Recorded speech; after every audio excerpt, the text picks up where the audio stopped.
From the Detroit Free Press, I'm Robin Chan with today's voice briefing. It's Wednesday, May 31st, 2023.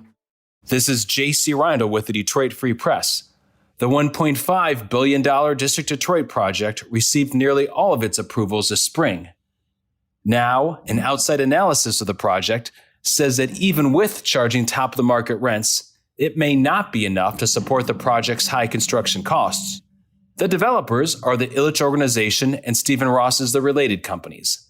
They said the analysis underscores how the project indeed needs a significant amount of public subsidies and development incentives to get done.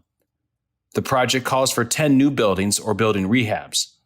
The first one will be a 17-story office building to be built next to Comerica Park along Woodward. It could possibly break ground late in the summer. I'm Adrienne Roberts reporting for the Detroit Free Press. Michigan cannabis companies have faced a challenging environment in the past year, with the price of marijuana flower rapidly declining, causing margins to narrow at a time when competition is increasing. As a result, some cannabis companies have struggled to pay their bills, and some are now under the control of a court-appointed receiver, which is one of the few options available for lenders to recover their investments in the cannabis industry. In fact, there are 7 companies in Michigan that are under the control of a court-appointed receiver. And since using a court-appointed receiver is one of the only available options for distressed marijuana companies, industry insiders expect more companies will come under the control of a court-appointed receiver in the future. One attorney even said that there are more companies likely in default that could be put into receivership at any point, but the reason they're not is because those lenders are realizing that these receiverships are messy, long, and expensive affairs, he said.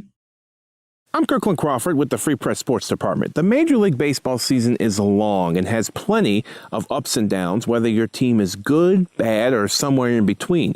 Well, that's certainly the case for the Tigers, who got a little bit of bad news on Tuesday in the way of injuries.